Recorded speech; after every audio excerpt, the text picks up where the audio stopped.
आप देख रहे हैं इंडिया न्यूज़ का डिजिटल प्लेटफॉर्म। आपके साथ मैं रचना बंसल। डिजिटल मीडिया पर आपको कई खबरें मिल जाती हैं, कई वीडियोस ऐसे मिल जाते हैं जो कि वायरल रहते हैं और उन खबरों को लेकर चर्चा भी होने लगती है। मैं सोशल मीडिया देख रही थी तो मैंने देखा एक के बाद एक कई पोस्ट मेरी आंखों के सामने आए यूँ स्क्रॉल करते हुए, जिसमें एक पोस्ट लोगों के ज़रिए साझा किया जा रहा है। हालांकि वो एक निजी न्यूज़ चैनल का है और निजी न्यूज़ चैनल ने उस पर सफाई भी दे दी है और ये कहा है कि ये पोस्ट हमारा नहीं है और ये खबर हमने कभी भी साझा नहीं की थी। और जब वो साझा की गई है उसमें जो टेक्स्ट होता है, यानी कि जो अक्षर हैं, वो अक्षरों का टेक्स्ट का स्टाइल बता रहा है कि ये फर्जी है, ये फेक तरीके से स्वरा भास्कर और उस चैनल की भी इमेज खराब करने की कोशिश की गई है। अब आप जानिए कि स्वरा भास्कर को लेकर किस तरीके से फेक न्यूज़ फैलाई गई है। इसमें लिखा हुआ है कि स्वरा भास्कर प्रेग्नेंट हो गई हैं और उनके जो शौहर हैं फवाद अहमद, उन्होंने इस बात को कंफर्म किया है। जुलाई में डिलीवरी हो सकती है और इस मशहूर हीरोइन ने फरवरी में ही अपने से 8 साल के छोटे फवाद से निकाह किया था। ये उस फेक पोस्ट में लिखा गया है जो कि पूरी तरीके से गलत है, झूठ है। स्वरा भास्कर को लेकर ये खबरें इसलिए भी फैलाई जा रही हैं क्योंकि जब उनकी शादी हुई थी, यानी कि जब उन्होंने फवाद से निकाह किया था, तब भी कई ट्रोलर्स ऐसे थे जो उन्हें ट्रोल करते हुए नजर आए थे। उनकी शादी को लेकर सवाल उठाया था।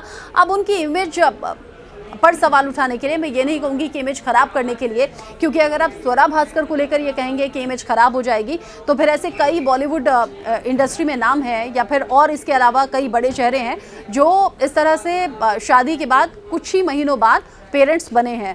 उनका भी मैं आपके साथ नाम साझा करूंगी, आपके साथ शेयर करूंगी। लेकिन स्वरा भास्कर को लेकर गलत तरीके से गलत खबर फैलाई जा रही है। ये आप पहली खबर जान लीजिए। फवाद चौधरी ने ऐसी कोई भी पुष्टि नहीं की है। स्वरा भास्कर प्रेग्नेंट नहीं है, जुलाई में डिलीवरी नहीं होने वाली है।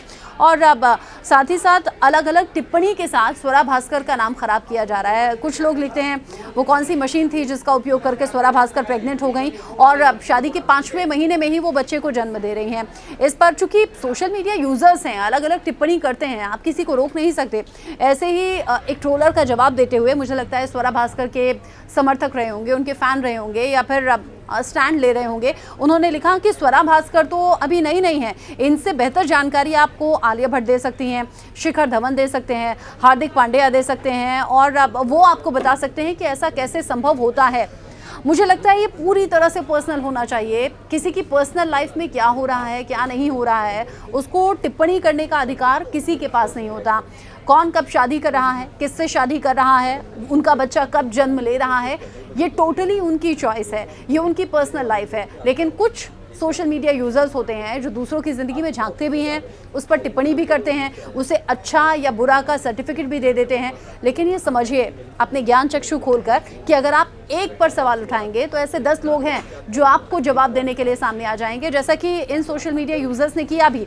ये लोग स्वरा भास्कर को लेकर सवाल पूछ रहे थे तो उधर से शिखर धवन, हार्दिक पांड्या और आलिया भट्ट का नाम सामने आ गया। साथ ही साथ कई ऐसे खास चेहरे भी हैं जो कि सिंगल पेरेंट हैं, जिन्होंने कभी शादी भी नहीं की, ऐसे भी पेरेंट्स हैं। तो फिर क्या कहेंगे आप अगर उस तरह से वो अपनी पर्सनल लाइफ में अपनी चॉइस के हिसाब से फैसले लेते हैं? तो पर्सनल लाइफ पूरी तरह से पर्सनल होनी चाहिए, इंटरफेयर करना बंद कीजिए। और ये जान लीजिए स्वरा भास्कर को लेकर जो खबर फैलाई जा रही है वो गलत है।